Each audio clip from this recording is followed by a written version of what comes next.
नगे च सुरेन्द्रे च कौशिके पाद संस्पृशि निर्विशेष मनस्काय श्री वीरस्वामिने नमः। आयारो आगम में कहा गया है, इति कम्मम परिणाय सौवसो से हिंसति संजमति णोपगभति। कर्मवाद का सिद्धांत है, हिंसा जो राग द्वेष युक्त की जाती है तो हिंसा का दुष्परिणाम होता है। जैसी करनी वैसी भरणी, सुख दुख स्वयं मिलेगा। यह एक कर्मवाद की थ्योरी है, जैसी करनी वैसी भरणी। कोई यह पूछे कि कर्मवाद को अत्यंत संक्षेप में बताओ तो क्या है कर्मवाद, तो मैं समझता हूँ बस 4 शब्दों में जैसी करनी वैसी भरणी, इतने में संभवतः है कर्मवाद का एक बड़ा सार सन्निहित हो गया। अब व्याख्या करते जाएं, बहुत नियम हैं कर्मवाद के। आगमों में पन्नवणा को देख लो, और भी आगमों में कर्म संबंधी बातें मिल सकती हैं। फिर कर्म ग्रंथ को देख लो, कम्म पैड़ी, ऐसे कई ग्रंथ मिल सकते हैं। विस्तार से बहुत बातें हैं, पर अति संक्षेप में मैं समझता हूँ जैसी करनी वैसी भरणी।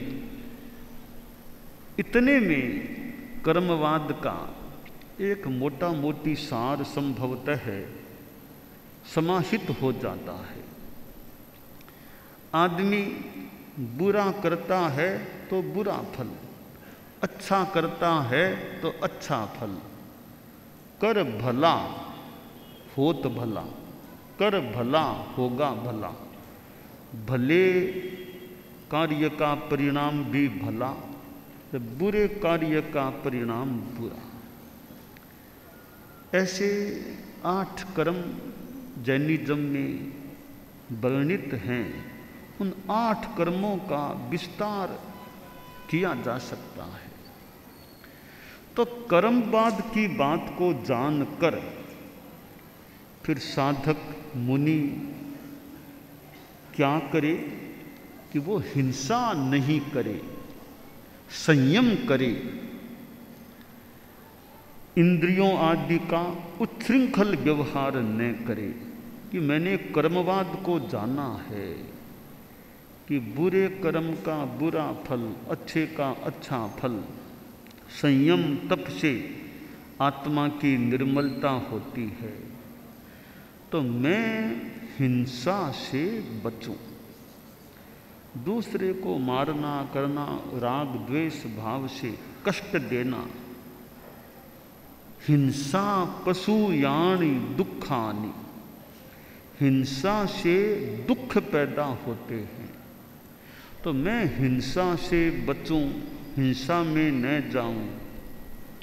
दूसरा कोई मेरा अनिष्ट भी कर दे तो मैं साधु हूं, मैं दूसरे का अनिष्ट न करूं। साधु के दुर्भाग्य से कोई मानो टक्कर भी किसी ने लगा दी तो लगा दी, कोई बात नहीं। कोई उस पर द्वेष नहीं करना कि उसने टक्कर लगा दी, ऐसा कर दिया। स्कूटर वाला जा रहा था, कोई टक्कर लग गई, मान लो। समता भाव, क्षमा भाव हमारा धर्म है। कोई उस पर हमारी ओर से केस नहीं, पुलिस में शिकायत नहीं, कोर्ट में कोई बात नहीं। बस हम अपनी सावधानी रखें, लग गई तो ट्रीटमेंट करा लो, आराम कर लो, समता रखो, आसपास वाले चारित्रात्मा सेवा कर दें यथा योग्य, बस। और दूसरे पर कोई तकलीफ आए वैसा प्रयास साधु को नहीं करना चाहिए। तो आम आदमी की अलग बात है, आम आदमी के टक्कर लगा दी, पुलिस में जाओ, बयान दो, शिकायत दर्ज कराओ, पर साधु के लग गई। साधु शांति रखो, समता रखो। पुलिस आकर के पूछे बताओ आप लिखाओ, क्या लिखें? हमें कुछ नहीं लिखाना, लिखना हो तो लिखो, अहिंसा महान धर्म है, समता, यह भले लिखो आप, हमारी ओर से कोई शिकायत नहीं। हम साधु हैं, मुनि हैं, क्षमा हमारा धर्म है, अहिंसा हमारा धर्म है, समता धर्म है। तो शास्त्र में कहा गया न हिंसति, हिंसा नहीं करता। तो साधु की तो जीवनचर्या अहिंसामय होनी चाहिए। बात बात में अहिंसा रहे, चलने में अहिंसा, बोलने में अहिंसा, चिंतन में अहिंसा। हमारे नवदीक्षित साधु साध्वियाँ समणियाँ 17 है, 3 सितंबर को दीक्षित हुए हैं और इनका अब साधुता का जीवन है। तो भी साधुता, अहिंसा, चलने में भी जागरूकता, कीड़ा मकोड़ा कोई पैर के नीचे न आ जाए, ऐसा यथा योग्य प्रयास। बोलना है तो ऐसे खुले मुंह हमें नहीं बोलना होता है। आर करना है, मान लो मुपत्ति उतार दी, अब बोलें तो खुले मुंह साधु को हमारी परंपरा में बोलने की रीत नहीं है। आहार के समय तो जितना संभव हो मौन रखना चाहिए। आहार के समय बोलने की बहुत ज़रूरी हो जाए, थोड़ा बहुत बोलना पड़े तो मुंह के आगे लगा करके, हो सके जहाँ तक तो मुपत्ति नहीं है तो बोलने से बचना ही चाहिए। कि आहार के समय तो जितना संभव हो सके मौन रखना चाहिए। परोसने वाले को तो मान लो बोलना पड़े थोड़ा, खाने वाले को क्यों बोलना पड़े? वो तो बिना बोले हाँ या ना, या तो हाँ कहनी या ना, तो बिना होठ खोले भी हाँ या ना कह दें तो बोलना ही नहीं पड़े। तो साधु साधियाँ ये तो नवदीक्षित हैं और हम तो थोड़े पुराने हैं, मान लो आहार करते हैं तो जितना संभव हो सके कि आहार के समय तो परोसने वाले को तो बोलना पड़े, यह तो ठीक है। उसको तो पूछना पड़े भी क्या परोसूं, लेने वालों को विशेष बोलने की अपेक्षा शायद नहीं पड़ती।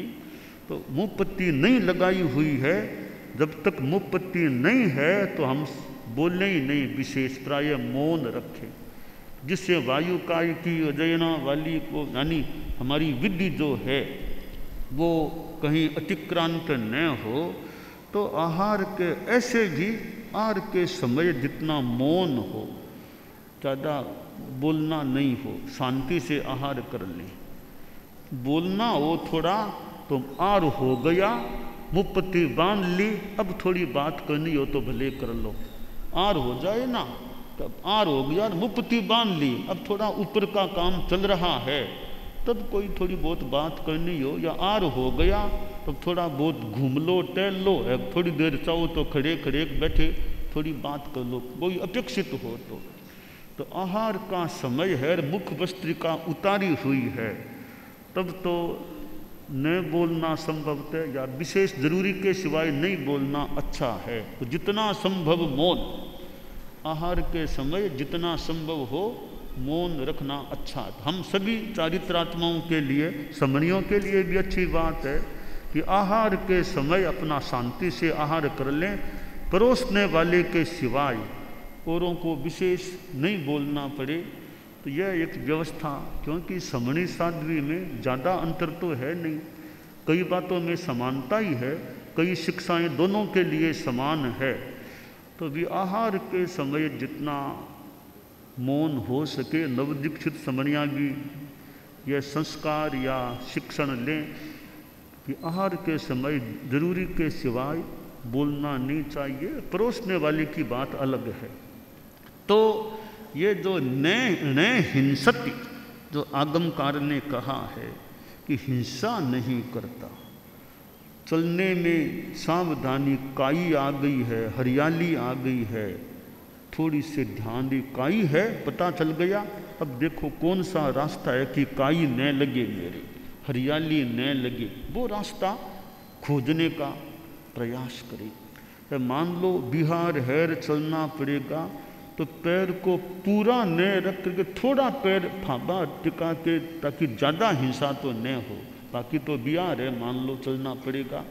जितना बचाव हो सके, हरियाली काई के स्पर्श न हो पैर का, वो हमें प्रयास करना चाहिए। और जगह जगह बहुत काई है, थोड़ा कदम को लंबा करने की चेष्टा, थोड़ा सा लंबा कदम रखने की चेष्टा करें। जितना पैर न रखना पड़े उतना प्रयास करें। तो यह न हिंसति, कि वह हिंसा नहीं करता है। दूसरी बात बताई है संयमति, कि वह साधु संयम करता है, वह व्यक्ति संयम करता है। संयम किस चीज का करे? इंद्रियों का संयम करे। 5 इंद्रियां हैं, उनका संयम करें। श्रोत्र का, चक्षु, घ्राण, रसन, स्पर्शन, इनका अपेक्षित है तो उपयोग करें।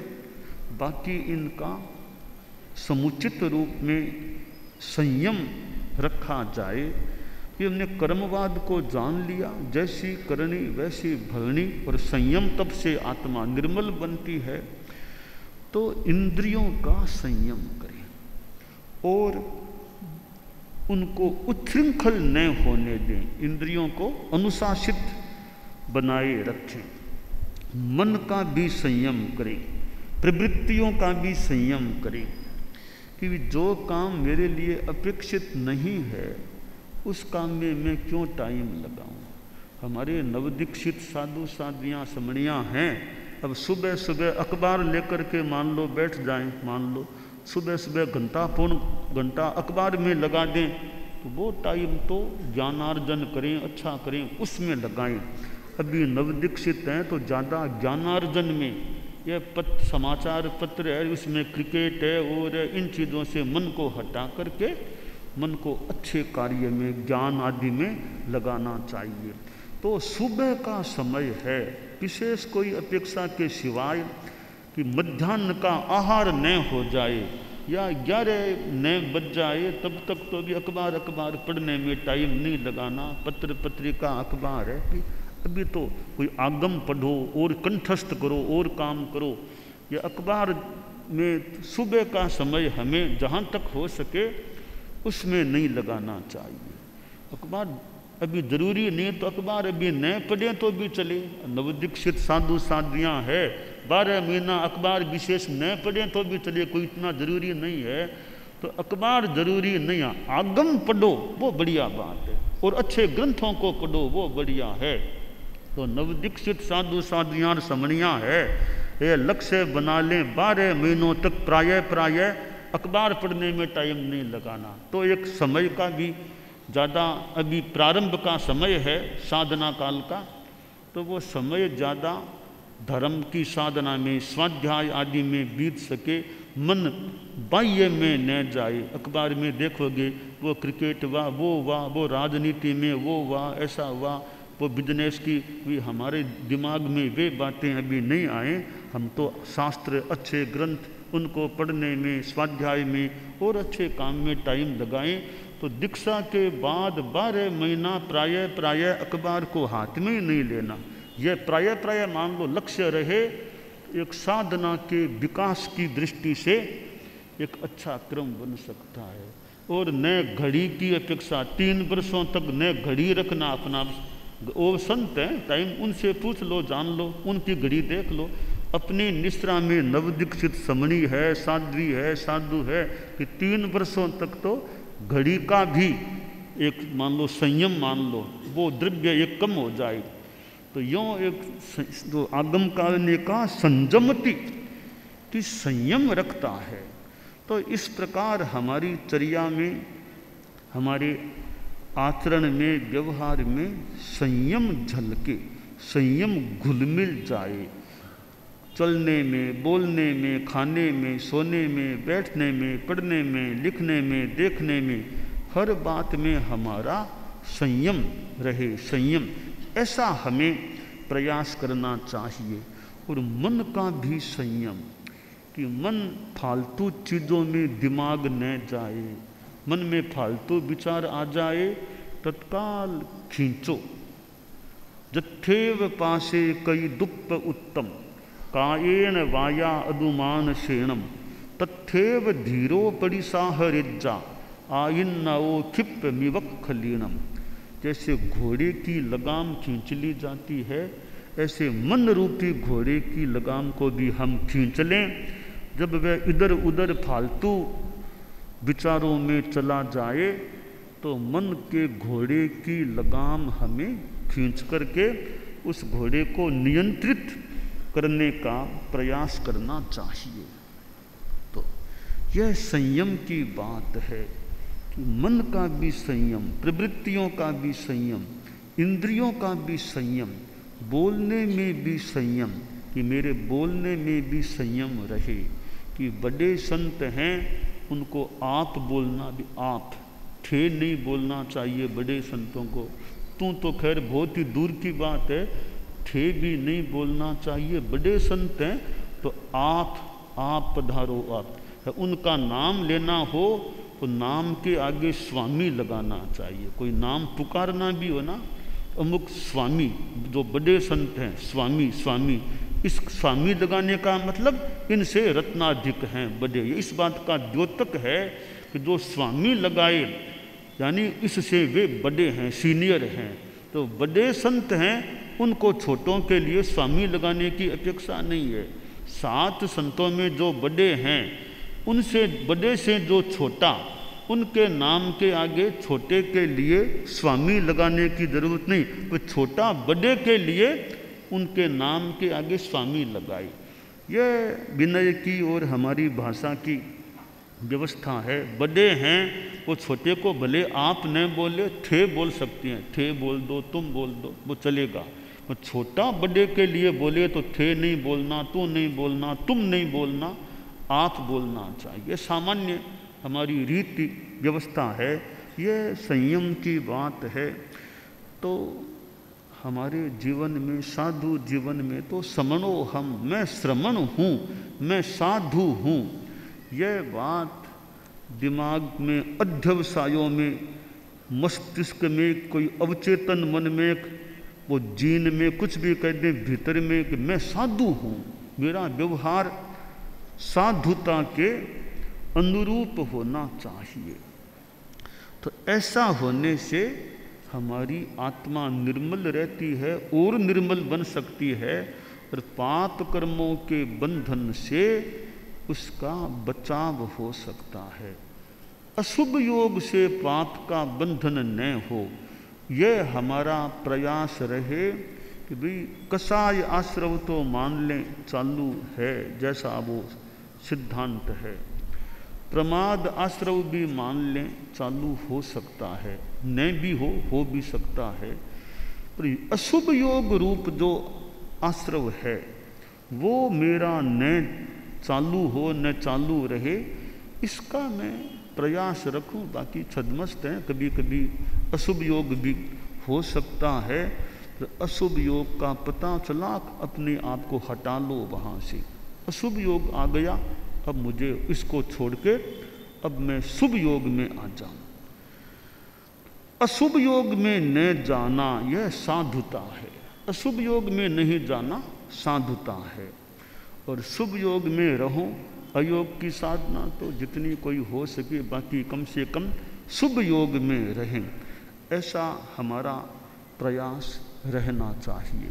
तो आयारों में ऐसी बातें हमें ये मिल रही हैं। आचारांग भाष्य भी है, आचार्य श्री महाप्रज्ञ जी ने ये आचारांग पर एक जो भाष्य संस्कृत में सृजित किया है, और 32 आगमों में से केवल एक ही आगम पर आचार्य श्री महाप्रज्ञ जी ने संभवतः संस्कृत में भाष्य सृजित किया है। तो यह भाष्य है, संस्कृत भाषा में है, और संस्कृत भाषा भी मुझे काफ़ी इजी, वो काफ़ी सरल संस्कृत भाषा लग रही है। संस्कृत में यार काफ़ी इजी सरल भाषा। तो संस्कृत भाषा में आचार्य श्री महाप्रज्ञ जी द्वारा उन्होंने युवाचार्य काल में यह कार्य शुरू किया था और इसकी संपन्नता जब भी हुई युवाचार्य काल में संभवतः शुरू हुआ था। तो यह आगम पर एक भाष्य संस्कृत भाषा में जो सृजित हुआ है, केवल 32 आगमों में एक आयारों पर ही संभवतः आचार्य श्री के द्वारा संस्कृत में तैयार किया गया। और भी हम ग्रंथों को देखें कि संस्कृत भाषा में आगमों पर भाष्य और कहीं कोई पता नहीं मिलता है कि नहीं मिलता। टीकाएं तो मिलती है, पर भाष्य के रूप में मिलता वो तो अच्छी बात है, पर यूँ आचारांग पर तो है, इतना तो कहा जा सकता है। और महाप्रज्ञ जी प्रवर के द्वारा जो ये संस्कृत भाषा में उसका अनुवाद भी हुआ है। तो ये ऐसे आगम हम पढ़ते हैं, स्वाध्याय करते हैं, इनसे हमारे योगों में शुभता रह सकती है। अच्छी यों गहरी अच्छी बातें पढ़ते हैं, हालांकि और भी ग्रंथों को पढ़ सकते हैं। आगम तो है ही, और भी बहुत हमारे अनेक ग्रंथ हैं, आचार्यों के भी हैं। स्वामी जयाचार्य के देखो तत्वज्ञान के ग्रंथ, जिनी चर्चा पढ़ लें, प्रश्नोत्तर तत्वबोध, ब्रह्म विध्वंसनम, 24 आराधना, ऐसे कितने ग्रंथ हैं। और आचार्य श्री तुलसी का साहित्य, आचार्य श्री महाप्रज्ञ जी का कितना साहित्य है। प्रेक्षा ध्यान पर ले लो और ले लो, कितनी प्रकार की पुस्तकें हैं, उनके प्रवचनों का साहित्य बन गया। कि जैसे प्रेक्षा ध्यान कल्याण वर्ष है, तो प्रेक्षा ध्यान का उस रुचि वाले साहित्य कोई पढ़े।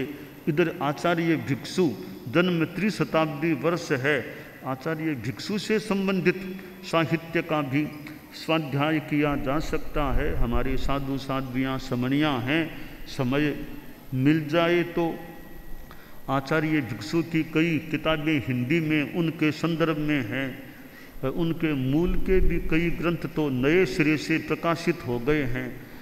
नव पदार्थ क्या, अनुकम त्याग, व्रत, जो भी ऐसे ग्रंथ उपलब्ध हों, जिनको जितना टाइम मिले, जैसी अनुकूलता हो।